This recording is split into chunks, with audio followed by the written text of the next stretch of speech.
Bonjour ou bonsoir à tous, vous qui regardez les vidéos que ce soit le jour ou la nuit, ici DVD Pro Souvenirs. Aujourd'hui, encore une review sur WWE de l'année 2004. Donc oui, comme je vous l'avais dit précédemment dans une prochaine vidéo, enfin dans une précédente vidéo. Mais après, je ne sais pas si, vu comment je sors celui sur le Royal Rumble et sur celui de Judgment Day que je vais aborder, je ne sais pas si je peux sortir en même temps, mais voilà quoi. Donc au moins vous avez compris le petit message et vous savez que je suis un petit peu mal en point. Pardonnez-moi, c'est la boisson. Donc sans trop tarder, je vous montre le DVD. Donc Judgment Day 2004. Donc forcément, voilà. Donc vu comment je suis en pleine préparation de liste, ça me permet d'avoir un petit peu le temps de faire ça, quoi. Pour ça, je sors vite une vidéo, on va dire, que je fais, vous voyez, un coup que je fais une vidéo, je fais l'autre. Et après, je pourrais faire potentiellement une autre pour avoir plus un maximum de temps. Car vu comment, à chaque fois quand je mets une vidéo en ligne, je mets toujours en description ce que je note. Comme ça, je modifie, mais bien sûr, je modifie pour de bonnes raisons et que ce n'est pas, on va dire, du négatif, mais plutôt, on va dire, du positif, vu comment je dois absolument rien oublier du tout. Mais bon. Est-ce qu'il y a un extrait? Est-ce qu'il y a un extrait? Ah oui, il y en a là. Un extrait de backstage interview et plus. Alors là, je m'en rappelle plus, vu comment ça fait quand même pas mal de temps que j'ai plus vu ce DVD, mais que je me rappelle un petit peu ce qui s'est passé dans ce show. Donc vous avez compris. C'est pour ça que je vais aborder maintenant. Allez, allez, allez.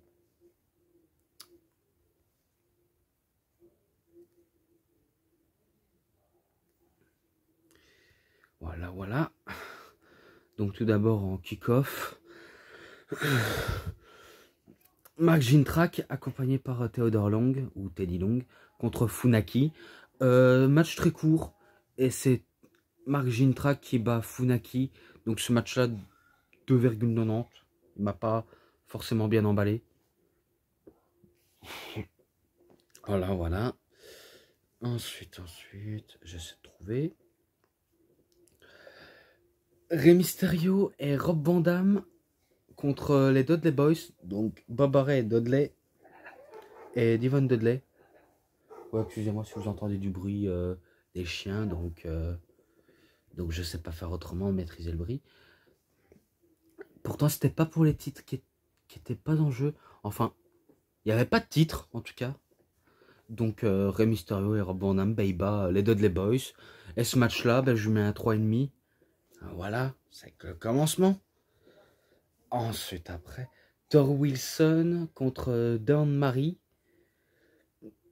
Un match aussi qui m'a pas forcément emballé. Donc, c'est victoire de Tori Wilson. Ce match-là, 1-3. Ensuite, Mordecai contre Scotty Too Hotty. Je ne sais pas si vous vous rappelez de Mordecai. On va dire c'est un peu l'Undertaker version blanc. Même si il avait un côté satanisme. Ce Mordecai. Eh ben, forcément, il n'a pas resté dans les mémoires de certaines personnes. Un peu comme Heidenreich et, d'autres. Donc, si je crois bien, c'est Mordecai qui bat Scotty to Hotty. Et ce match-là, pareil, 1-3. Ensuite, Charlias et Rico, qui était le champion par équipe. Avec Miss Jackie. Contre Billy Gunn et Hardcore Holly. Alors, en équipe, vous savez que je vais droit au but. Car c'est vrai que, vu comment je me rappelle de peu de prises et que ce serait trop long et que j'ai pas envie que ça dure très très longtemps. Donc c'est victoire de Charlias et Rico. Et ce match-là, 3,20. Ensuite, Chavo Guerrero et Chavo Guerrero, accompagné par son père, Chavo Guerrero Senior classique, contre une femme, cette fois-ci, Jacqueline. Et c'était pour le match Cruiserweight. Et que la championne, ben, c'était Jacqueline. À l'époque, à l'époque, on va dire, c'était plus l'Attitude Era, mais dans Ruthless Aggression Era, eh ben, on donnait quand même la chance. Et, Jacqueline ben, saisit cette opportunité. Et est-ce que elle peut battre Chavo Guerrero Junior, bien sûr, et pas Senior?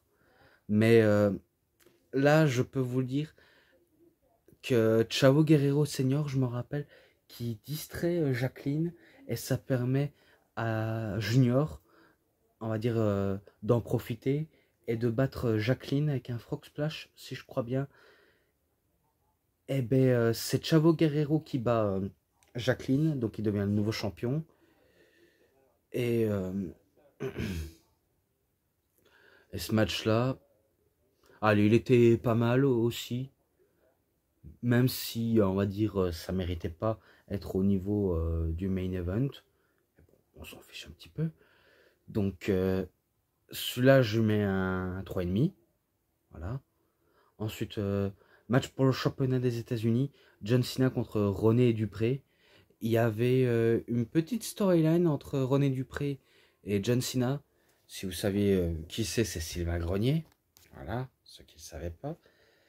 Eh ben, si je crois bien, John Cena, tout en rappant, ben, il se fout de la gueule de René Dupré à cause de son côté un peu français, même si on sait bien que c'est un Canadien québécois, René Dupré. Et que John Cena, ben, vu comment il commence à montrer un statut de catcheur qui commence à percer, une étoile montante, comme on peut appeler, eh ben, René Dupré n'a pas eu de chance, donc il se fait battre par John Cena. Mais le match était pas mal. Mais ce match-là, je lui mets un 3,40. Donc voilà. Ensuite, Undertaker, accompagné par Paul Bearer, contre Booker T. Alors, qu'est-ce qui s'est passé? Si je crois bien, c'est un des rares matchs que j'ai vu entre Booker T et l'Undertaker. En tout cas, si j'en suis sûr, hein. Parce qu'il m'arrive aussi de me tromper. Donc, l'Undertaker, ben, il combat Booker T, il combat l'Undertaker. Est-ce que Booker T peut, on va dire, rivaliser avec Taker? Est-ce que Taker peut, on va dire, suivre le rythme de Booker T? Ça reste à voir, mais qu'ils vont quand même nous sortir un bon match, malgré tout. Et que, malgré les efforts de Booker T à essayer d'en terminer avec le Deadman, eh ben, c'est l'Undertaker qui bat Booker T avec un Tombstone Piledriver. Donc c'est victoire de l'Undertaker. Ce match-là, 3,50. Voilà, donc je mets ça. Ensuite, ben, le main event, match pour le championnat de la WWE entre John Bradshaw Layfield et Eddie Guerrero. Ah, celui-là, je l'ai déjà noté dans Viva la Razza. La review sur 2 DVD qui a duré 1 heure et quelques. Bien avant celui de la WCW. Et que j'ai dû aller en profondeur. Pareil pour le coffret de Eddie Guerrero. Je sais bien que dans le main event, tout d'abord, ben, JBL, ben, il fait une promo face à Eddie Guerrero, bien sûr, justement. Où, allez, JBL se montre un petit peu raciste envers la communauté latine-américaine. Donc les Mexicains qui, on va dire, qui émigrent en Amérique. Que ce soit, on va dire, vous voyez, tous les coins des États-Unis, comme la Californie, New York, ça peut être même l'Ohio, Los Angeles, bref, peu importe d'où ils peuvent venir, ces Mexicains, et ben, JBL, je me rappelle, se montrait vraiment raciste et qu'on nous montre une petite vidéo comme quoi il traquait des Mexicains dans les bois en disant, je sais bien qu'il avait chopé un latino en disant que tu devrais te barrer d'ici, prendre un premier avion pour le Mexico. Donc ça, c'est ce que je me rappelle en vignette pour lancer un avertissement et aussi pour provoquer la communauté latine-américaine et qui fait une promo justement dans ce main event et qu'il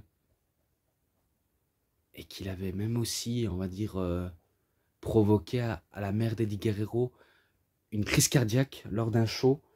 C'était le jour de la fête des mères.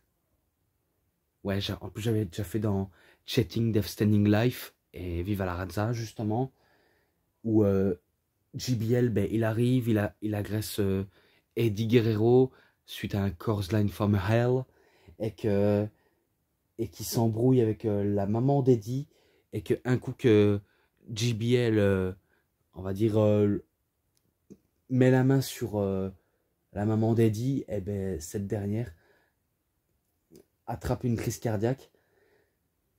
Ce scènement, c'est vrai qu'il était impressionnant, mais qui faisait un petit peu peur pour les plus sensibles, même si heureusement elle a pu s'en sortir, parce qu'on, c'est vrai que les crises cardiaques, que ce soit simulé ou pas, on rigole pas avec. Et après, ben, si je crois bien, ben, à SmackDown, eh ben, suite que Eddie Guerrero avait perdu trop de sang lors de Judgment Day, justement, que je suis en train de reviewer, eh ben,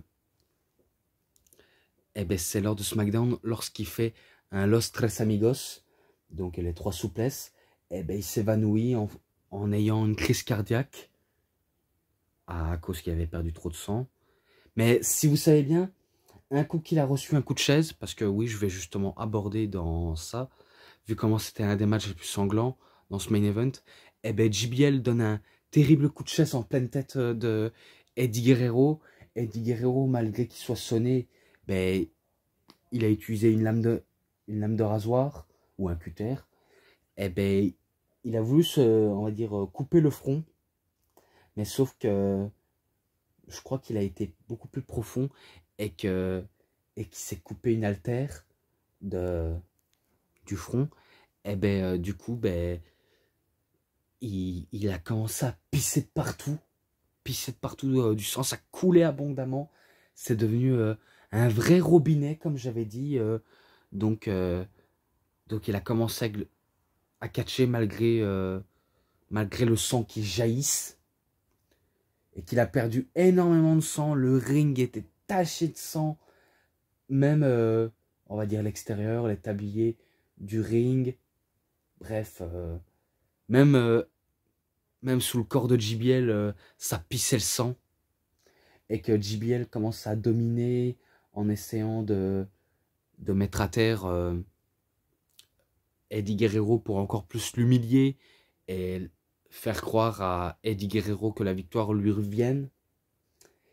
Et ouais, comme je disais pour SmackDown, vu comment on va dire qu'il a un peu soi-disant simulé sa crise cardiaque et qu'il se fait battre par JBL, je pense que JBL n'était pas au courant, ou alors il était au courant, et bien il avait fait le tomber la veille de SmackDown, et qu'après il a été transporté à l'hôpital, et que j'aime bien sur le net, tout le monde pense que suite à ce saignement, en 2004, eh ben, tout le monde pense que Eddie Guerrero est mort, alors qu'il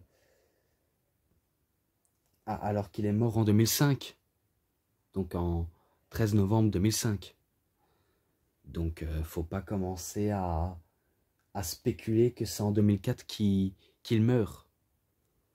Mais pour couronner le tout pour Judgment Day, eh ben, je pensais que Eddie Guerrero allait remporter le match malgré le sang qui jaillisse.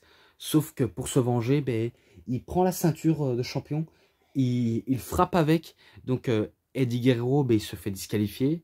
Donc c'est victoire de JBL. Mais il continue à l'agresser. Et après, ben, suite à ça, ben, JBL, ben, lui aussi commence à saigner. Mais que Eddie Guerrero ne voulait pas s'arrêter. Donc il a commencé à cogner, jusqu'à même perdre beaucoup de sang. Et j'ai déjà tout dit, vu comment ce match-là, je le noterai en description. Donc voilà, en plus c'est vrai, je l'avais déjà noté. Donc justement, j'ai raison de ne pas dire une note globale, sinon je me ferais dupe moi-même. Donc moi j'en ai fini, donc j'ai fini avec cette review. J'espère que vous avez bien aimé en tout cas. Bonus match ensemble, 4, je mets à 4. Et moi j'en ai fini, donc si cette review vous a plu, vous savez ce qu'il vous reste à faire. Likez la vidéo, commentez, partagez, abonnez-vous à ma chaîne, cliquez sur la petite cloche pour avoir plus de notifications des prochaines vidéos. Et moi je vous dis bonne journée, bonne soirée à tous. Au revoir tout le monde pour une prochaine vidéo.